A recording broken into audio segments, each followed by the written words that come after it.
game in 3 weeks. But when KC has them in the lineup this season, they won 10 straight games. So, Acho, who's under more pressure this weekend?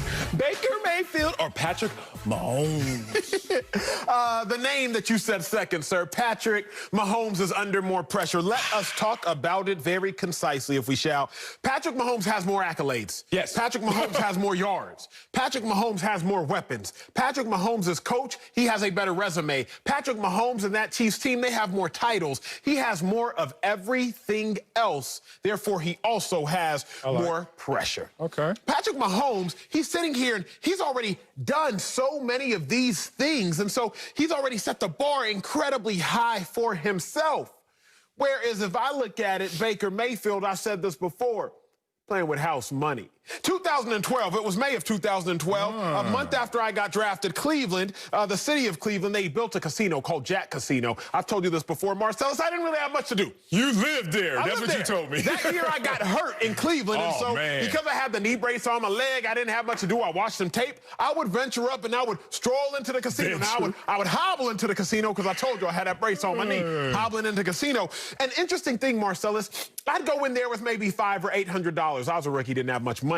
And as soon as I doubled that amount of money, or as soon as I exceeded my expectations monetarily, I'd be playing with house money. Okay. Because now if I lose, I'm not really losing my money. I'm losing the house's or the casino's money. Okay. Baker Mayfield right now is playing with house money.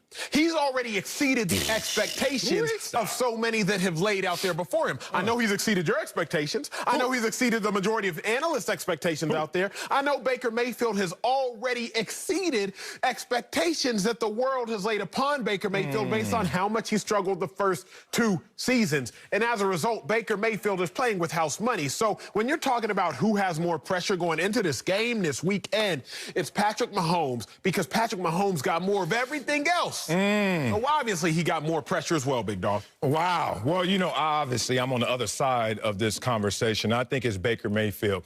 Now, I want everyone to take a collective breath right now. I'm hoping that that H, y'all can leave the word hater out of this conversation, because everyone thinks I'm a Baker Mayfield hater. Well, and I'm really just trying to reinstate what I objectively feel about Baker Mayfield, where he is in his career. Now, that said, let's talk about how this is going to be more pressure on Baker Mayfield. Let's use this example. Yes, sir. Okay, you're talking about a casino. 2 people are betting the same exact amount, same wager. But one of them is rich and one of them is poor, or poorer by a large degree, which is Baker Mayfield versus Patrick Mahomes.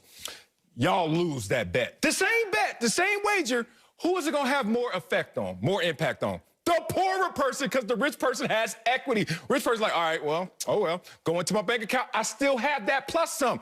Baker Mayfield, when he loses this game, he will go into his resume of bank accounts and look and say, oh, insufficient funds, because he's still in balance in terms of who he is. Is he a game manager? Is he a game manager plus? Is he a franchise quarterback? He lives in that spectrum right now. And while living in that spectrum, he needs moments like this to get the stripes on his shoulders.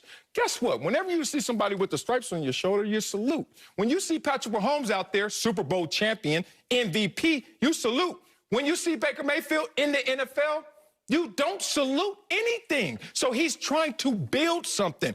All I'm saying is there's pressure on you to not even get to Mahomes' level, just to get to a level where they can depend on you, they can count on you, they can deem you a franchise quarterback. That's why there's more pressure on them. This is about to be a heavyweight conversation. I love your take. How much you weigh? I love you. Okay, it's going to be a middleweight conversation. A middleweight. I'm not a heavyweight. Let's go. Let's go. I love everything you said, but I will say this, and I think this might be my strongest point, so hopefully it's the knockout blow. Ding, ding, ding. There's nothing Baker Mayfield can do to wipe out the success of his season.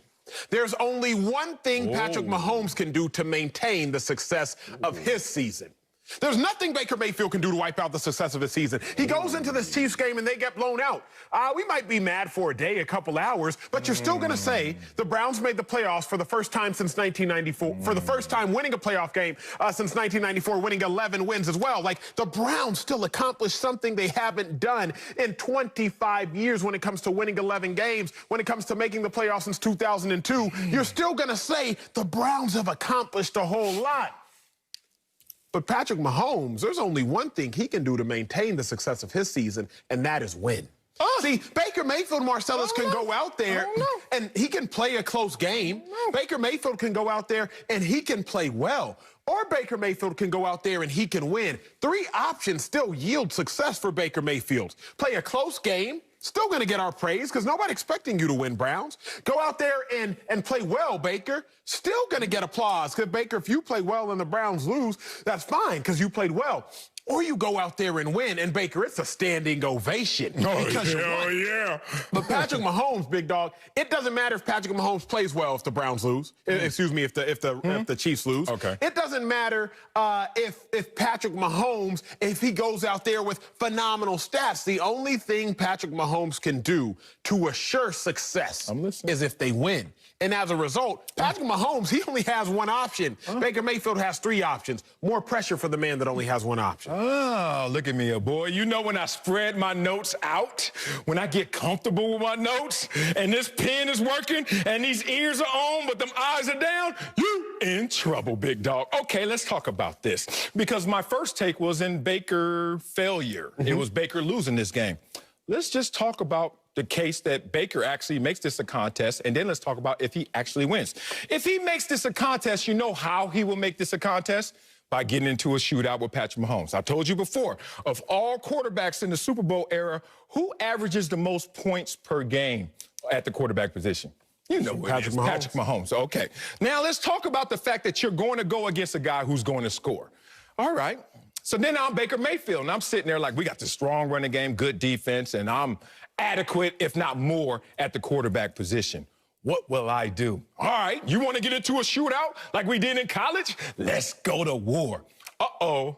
Problem is, everyone on that team, including Baker Mayfield knows we're not so good in these shootouts with Baker Mayfield. Because when Baker Mayfield has to throw the ball 35 times or more, shootout, he's 5-14 in his career. Okay, so not a ton of confidence. Doesn't mean you can't do it. You won 5 times, but you lose 3 times as much as you win in those situations. So not a winning formula for Baker Mayfield to go out there and get a shootout. But let's just say he wins the shootout, big dog. I love you so much.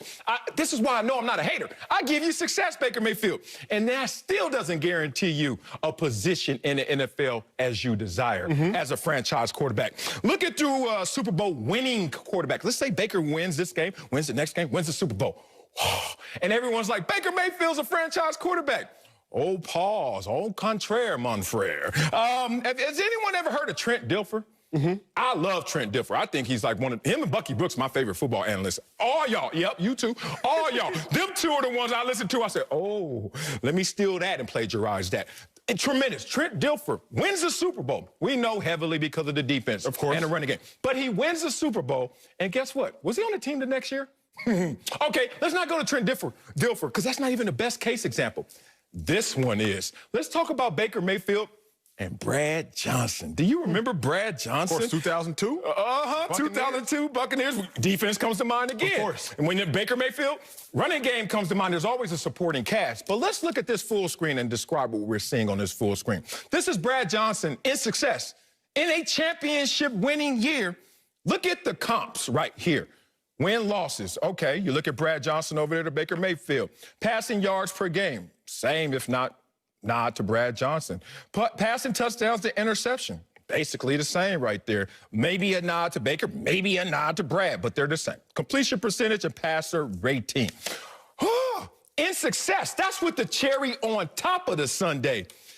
Brad Johnson still had to take his lumps. Even the next year, some say he played better even though he threw more interceptions. The point is, he still wasn't looked at as a focal point or a face of a franchise. Even in success, Baker Mayfield's not going to be looked at in that same respect. So my point is, there's a lot of pressure on you, Baker Mayfield, to make your way. And even in success, it's not a guarantee because of your career resume. Okay. I'm trying to figure out how I want to dissect that. I know. I want to figure out how to want to dissect that. First, I'm going to talk your Brad Johnson point, because let me quickly dispute that. The Brad Johnson that you just showed us is 34 years old. Baker Mayfield is 25 years old. Yeah. So there's a quick discrepancy there about age, and that matters. But I think what you just said actually plays into my next take. I didn't know if you were going to throw me a fastball right down the middle of the plate, but I was ready. I was ready to knock it out the park, and you did so. You made a fatal mistake. Let's talk about this, Sel. Is it over my head? Baker Mayfield's a top 10 quarterback, but he has a bottom 10 perception. The two biggest go ahead. Come out. When you do something like that, dog, we got to learn each other. Pause. That was a beautiful say it again for the people out there. See, I'm not a hater. I want to say that again. You look good today, by the way. You paid me. I got a little makeup right here. Other than that, I'm good. You look good, by the way. Let's hear it. Baker Mayfield is a top 10 quarterback with bottom 10 perception. The two categories that we talk about as far as quarterbacks, passing touchdowns and interceptions. Baker Mayfield's 15th in passing touchdowns, but he's 6th in interceptions. You average that out, that's top 10. That's 10.5. You do the math, mathematicians. Now, because he's a top 10 quarterback with bottom 10 perception, then even if Baker Mayfield goes out there and doesn't perform great, the world will be like, well, Baker's not that good because he has bottom 10 perception. When in reality, Baker Mayfield is that good. Only sixth in interceptions on the season. Let's talk about that. So Baker Mayfield is actually very good, but the world doesn't think he's very good. Why do we think that? Because come on now, there's wisdom in